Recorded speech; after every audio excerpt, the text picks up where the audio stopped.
Seja bem-vindo ao Transformados pela Palavra. Hoje vamos mergulhar em Romanos 8, capítulo incrível sobre a vida no Espírito. Vamos comentar os versículos, deixe seu comentário, compartilhe com seus amigos e inscreva-se no canal para acompanhar mais estudos que edificam a fé. Portanto, agora nenhuma condenação há para os que estão em Jesus Cristo, que não andam segundo a carne, mas segundo o Espírito. Essas são as boas novas, o Evangelho a lei incita, ressalta e condena o pecado. Todavia, o cristão não está debaixo da lei ou o crente em Cristo é incorporado plenamente ao corpo de Cristo, mediante o Espírito corpo, que teve início na morte e ressurreição, tem Jesus Cristo como cabeça e inclui todos os remidos como seus membros. A autoridade que governa o corpo não é mais a lei, tampouco a natureza carnal, muito menos o pecado, mas a lei do Espírito, que significa liberdade. Pelo Espírito, o cristão é liberto do cativeiro do pecado. Porque a lei do Espírito de vida, em Jesus Cristo, me livrou da lei do pecado e da morte. Porquanto, o que a lei não podia fazer, visto como estava fraca pela carne, Deus, enviando o seu próprio Filho em semelhança da carne do pecado, pelo pecado condenou o pecado na carne. O Deus se identificou perfeitamente com o ser humano na pessoa de Jesus Cristo, porém sem ter cometido pecado algum. Constituindo-se no único e verdadeiro homem sem pecado, cumpriu integralmente o plano original de Deus para o ser humano. A expressão oferta pelo pecado, que não foi traduzida por algumas versões, consta da Septuaginta como periamartias, expressão grega derivada do antigo termo hebraico atath, que significa literalmente oferta para o pecado. Para que a justiça da lei fosse cumprida em nós, que não andamos segundo a carne, mas segundo o Espírito.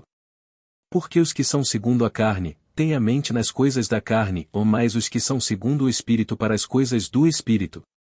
Porque a mentalidade carnal é morte, ou mais a mentalidade espiritual é vida e paz. Porquanto, a mentalidade carnal é inimizade contra Deus, pois não é sujeita à lei de Deus, nem de fato, pode ser. Assim então, os que estão na carne não podem agradar a Deus. Paulo não se refere à carne como substância física, mas sim ao caráter moral e ético da expressão. É o campo, área de nossa vida, ao qual o poder do pecado e do diabo tem acesso e controle, e no qual as obras próprias da natureza carnal são concebidas e praticadas. Após a morte e ressurreição de Jesus, existem apenas dois grandes campos, a carne e o espírito. É impossível viver nos dois lugares simultaneamente. A lei não perdeu sua relevância na vida do cristão. Contudo, ela não tem em si o poder da salvação do pecador condenado.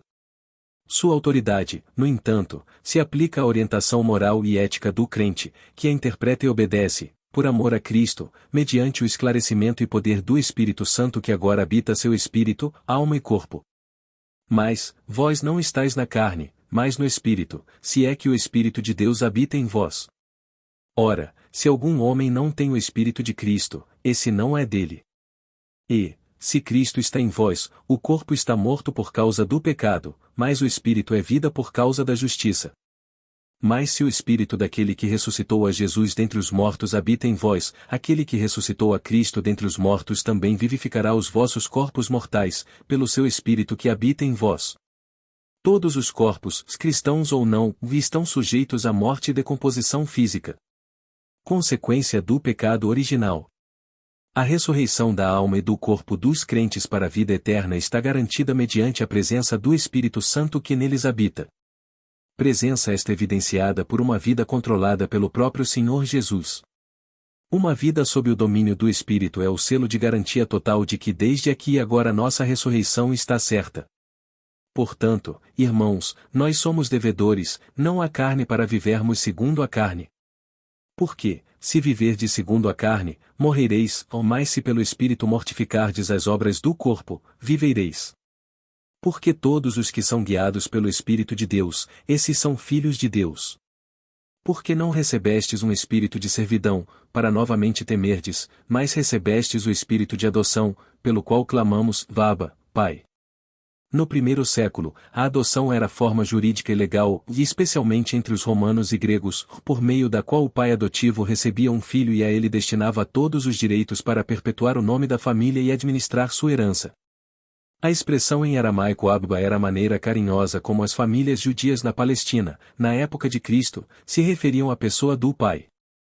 Cristo usou esse termo em suas orações e ensinou seus discípulos a considerarem o Deus Altíssimo e Todo-Poderoso como nosso Pai querido ou o Papai, numa clara alusão à forma amorosa e sincera com que Deus convive com seus filhos. Os judeus, entretanto, tinham receio de usar uma forma de tratamento tão informal e pessoal. O mesmo Espírito dá testemunho com o nosso espírito, de que somos filhos de Deus.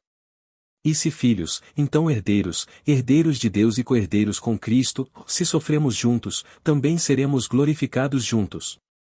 Porque eu considero que os sofrimentos deste tempo presente não são dignos de serem comparados com a glória que há de ser revelada em nós. Porque a ardente expectativa da criatura espera pela manifestação dos filhos de Deus. Todos aqueles que sinceramente creem em Cristo já foram promovidos à posição de filhos de Deus, todavia, a plena manifestação de tudo o que esse privilégio implica está reservada para os últimos dias. Porque a criatura ficou sujeita à vaidade, não voluntariamente, mas por causa do que a sujeitou em esperança, porque a própria criatura também será libertada da servidão da corrupção, para a gloriosa liberdade dos filhos de Deus. Paulo se refere à queda cósmica, em algumas versões traduzida impropriamente como a vaidade, a qual se encontra detalhada nas Escrituras, e nunca mais haverá maldição. Toda a natureza criada por Deus, que ele próprio julgou boa, ficou sujeita à degeneração e à inutilidade, vaidade, com o ingresso do pecado na terra por meio da desobediência voluntária dos primeiros seres humanos, representados por Adão. O novo corpo que receberemos, por ocasião da ressurreição, suplantará nosso atual corpo mortal que nos liga à natureza, que a essa altura também será renovada. O termo grego original mataiotes, além de transmitir o sentido de futilidade, frustração, vaidade, remete à adoração a deuses falsos, indicando que a criação foi sujeita às forças do inimigo. O universo não se destina ao aniquilamento, destruição total, mas à renovação. Porque nós sabemos que toda a criação geme uníssono, e uníssono sofre dores de parto até agora. E não só ela, mas nós mesmos também, que temos as primícias do Espírito, também gememos em nós mesmos, esperando a adoção, a saber, a redenção do nosso corpo. Porque somos salvos em esperança.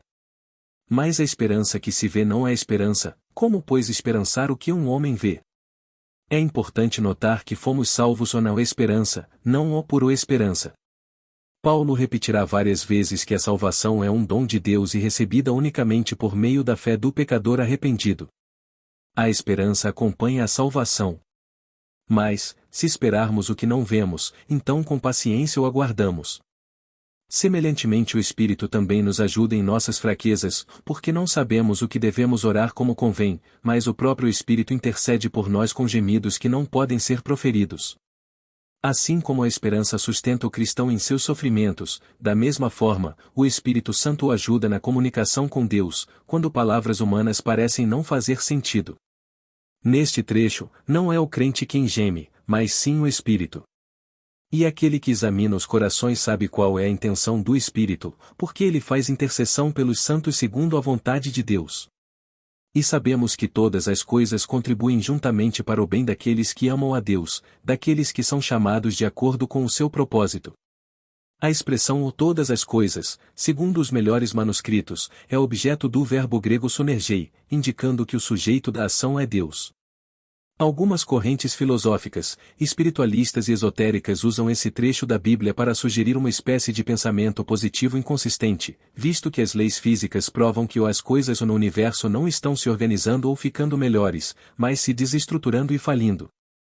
Portanto, as coisas não podem produzir qualquer progresso por si mesmas. É Deus quem põe ordem no caos e convoca o ser humano para ser seu companheiro nessa empreitada. Para quem ele conheceu antes, ele também os predestinou para serem conformes à imagem de seu filho, para que ele pudesse ser o primogênito dentre muitos irmãos.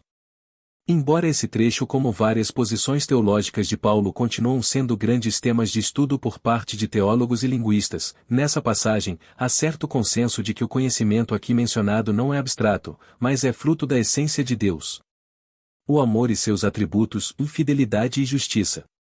Deus não apenas nos conhecia antes mesmo de termos a mínima informação sobre ele, mas também nos conhecia no sentido de nos haver escolhido desde a fundação do universo. Assim como, desde a eternidade passada, Deus conhecia os que, pela fé, se tornariam o seu povo. Esse conhecimento prévio de Deus em relação a cada ser humano aponta para a graça da eleição, frequentemente embutida no verbo conhecer ou ela aparece em passagens como: além disso, aos que ele predestinou, a estes também os chamou, e aos que ele chamou, a estes também justificou, e aos que justificou, a estes também glorificou. O fato de alguém vir a amar a Deus não é mérito humano, mas resultado direto da ação divina. O homem é chamado não no sentido de um simples e casual convite, mas por uma convocação solene e justificado por consequência da convocação ou chamada, e o grande clímax, o glorificado, no sentido de ser como Cristo é. O que diremos, então, a estas coisas? Se Deus é por nós, quem pode ser contra nós? Aquele que não poupou a seu próprio filho, mas o entregou por todos nós, como não nos dará gratuitamente também com ele todas as coisas? A expressão grega original feidomai, aqui traduzida por o não poupou, nos remete a em que a Septuaginta utiliza exatamente a mesma palavra.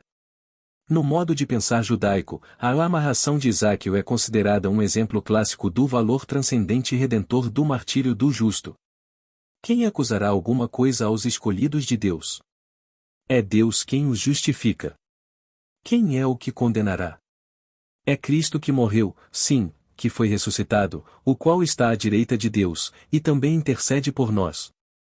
Paulo nos leva metaforicamente a um tribunal universal de justiça e afirma que nenhuma acusação formal pode ser apresentada contra o cristão, porquanto Deus, o supremo juiz, e já proclamou seu veredicto final de inocência. O valor da pena, fiança, foi pago por nosso advogado na cruz do Calvário, Jesus Cristo. Quem nos separará do amor de Cristo? Será a tribulação, ou a angústia, ou a perseguição, ou a fome, ou a nudez, ou o perigo, ou a espada? Como está escrito, por causa de ti somos mortos todo o dia, ou somos considerados como ovelhas para o matadouro. Mas em todas estas coisas somos mais do que vitoriosos, por meio daquele que nos amou. Somos realmente mais que vencedores. O termo grego original opernicomen significa literalmente os supervencedores. É citado em para demonstrar que o sofrimento sempre fez parte da experiência de vida do povo de Israel, não para separar o povo de Deus, mas justamente para conduzi-los à salvação em Cristo. Porque eu estou convencido de que nem a morte, nem a vida, nem os anjos, nem os principados, nem as potestades, nem as coisas do presente, nem as coisas por vir, nem a altura, nem a profundidade, nem alguma outra criatura será capaz de nos separar do amor de Deus, que está em Jesus Cristo nosso Senhor. É, portanto, impossível fugir do amor de Deus. Nada e nenhum ser do universo poderá nos separar do alcance do Espírito de Cristo. A única pessoa que não consta da lista, e que poderia fazer isso, seria o próprio Deus, no entanto, é Ele mesmo quem nos justificou. Se você ficou até aqui, muito obrigado. Que Deus abençoe a sua vida. Não se esqueça de curtir este vídeo, compartilhar com seus amigos e se inscrever no canal para mais estudos da palavra. Até a próxima!